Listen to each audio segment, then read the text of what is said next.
বিশ্বাস করুন মানে বৌমা তুমি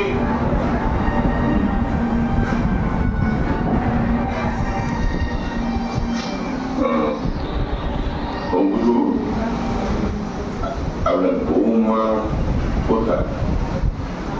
বাপের বাড়ি গেছে হাওয়া বদলে। তাহলে কি উনি কে? চেঞ্জ এসেছে লাগবে না বলুন। আচ্ছা না বলে এখন বাবা একবার বড় হয়ে যান না।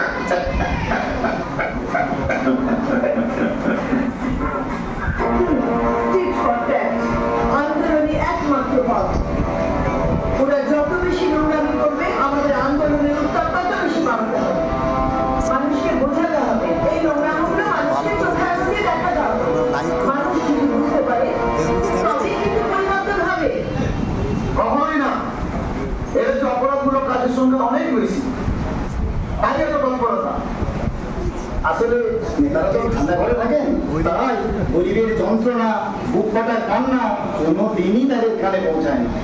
দেখুন আন্দোলন করতে কেউ বাধা দিচ্ছে না, কিন্তু রাস্তা অবরোধ করে না।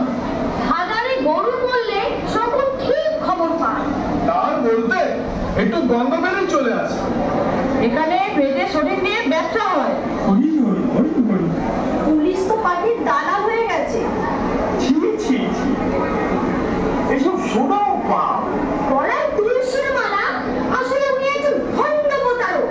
আমরা বললাম বেড়া জনগণের সেবা, জনগণের সেবা করাই তো ধর্ম। মানুষকে ভালো করে বোঝা, বুঝলে ভালো, নাহলে কেন দয়া দাক্ষিণের কোনো প্রশ্ন এখানে ওরা নিয়ে গাছ থেকে খেয়ে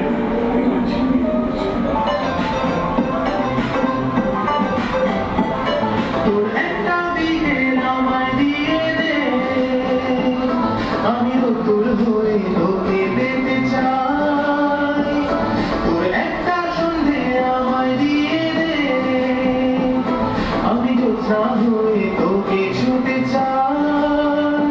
আমি জানি, আমরা সবাই জানি জানলার কাজ ভেঙেছে কার মধ্যে, সেটা কিন্তু জানতে আমাদের বাকি নেই।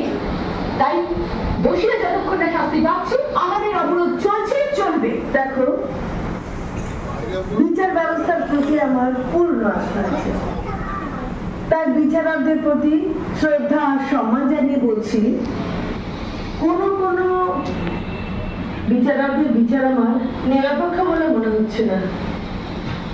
মনে হচ্ছে বিচারকরা কোথায় যেন একটা রাজনীতির শিকার হয়ে যাচ্ছে। অবশ্য এটা আমার মনের ভুল হতে পারে। বিচারকদের স্থান আমাদের মাথার উপর আগেও ছিল, এখনো আছে। তুই যে আমার প্রেম দিওয়ানা, ভালোবাসায় আর ভয় না। তুই যে আমার প্রেম দিওয়ানা, ভালোবাসায় আর ভয় না। তাই তো ঘরে মন রয় না। তাহলে মানেটা গিয়ে কি দাঁড়ালো? জনগণকে ধাপ পাতে এই যে তিনটে পার্টি, আমজনতা, নারী মোর্চা আর সংগ্রামী মঞ্চ, এরা একে অপরের শত্রু। হ্যাঁ শত্রুই তো, তবে রোজ দেখা ভিতরে ভিতরে আমরা সবাই সবাই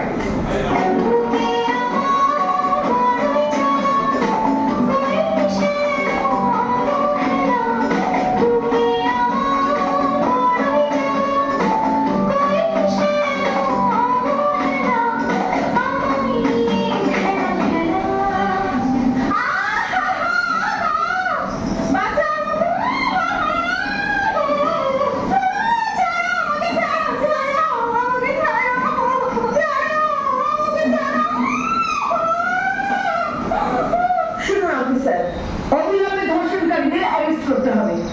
নিশ্চয়ই, আগে প্রমাণটা পাই, তারপর নয় অ্যারেস্ট করবো। আর কি প্রমাণ চাইছেন? গ্রামবাসীরা তো দেখেছে কালুয়া তার দরবার বেড়ে এই কাজ করেছে। আর কি বলার আছে বলুন? দেখুন ম্যাডাম, মুখের কথায় কাউকে আমি অ্যারেস্ট করতে পারি না, এভাবে হয় না। একটা এথিক্স আছে সব ব্যাপারে। আমি নিশ্চয়ই অ্যারেস্ট করবো।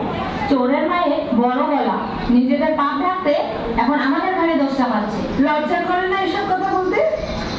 গ্রামের মানুষরা দেখেছে আপনার পোশাক কুতারা এসব কাজ করেছে, আর আপনি তাদের অ্যারেস্ট করার ব্যবস্থা না করে অলাল করার চেষ্টা করছেন। এখানে ঢোকার চেষ্টা করলে ছেটে দাঁত ভেঙে দেবে। হ্যাঁ, আচ্ছা তো মিথ্যে বদনাম চাপাচ্ছে আমাদের ঘাড়ে। আর বলবেন না নিজেদের পাপ ঢাকতে হবে তো, তাই মিথ্যে কথা নানান রকম মরা কান্নার মতো নাটক করে যাচ্ছে। কি তখন থেকে তাই করছো? এখন যদি ওকে পুলিশে অ্যারেস্ট করে, পার্টিটা একদম ধুয়ে মুছে সাফ হয়ে যাবে। যেটা করে খাচ্ছ সেটা আর পাবে না।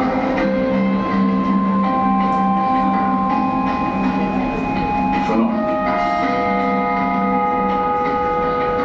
সত্যিটাকে মিথ্যে বলে চালাতে হবে, সব ধামা চাপা দিতে হবে। দেখো, বিচার ব্যবস্থার প্রতি আমার পূর্ণ আস্থা আছে, তাই বিচারকদের প্রতি শ্রদ্ধা আর সম্মান জানিয়ে বলছি, কোনো বিচারকদের বিচার আমার নিরপেক্ষ বলে মনে হচ্ছে না। মনে হচ্ছে বিচারকরা কোথায় যেন একটা রাজনীতির শিকার হয়ে যাচ্ছে। অবশ্য এটা আমার মনের ভুল হতে পারে। বিচারকদের স্থান আমাদের মাথার উপর আগেও ছিল, এখনো আছে। অবশ্যই জ্ঞান তো একটা কথা কি শেষ করে দেব, গায়ক দিয়ে জানিয়ে দেব, সুইসাইড করে চলে যাবে, বাঁশও থাকবে না আর বাঁশরিও বাঁচবে না। চারিদিকে শুধু সন্ত্রাস চলে, আমরা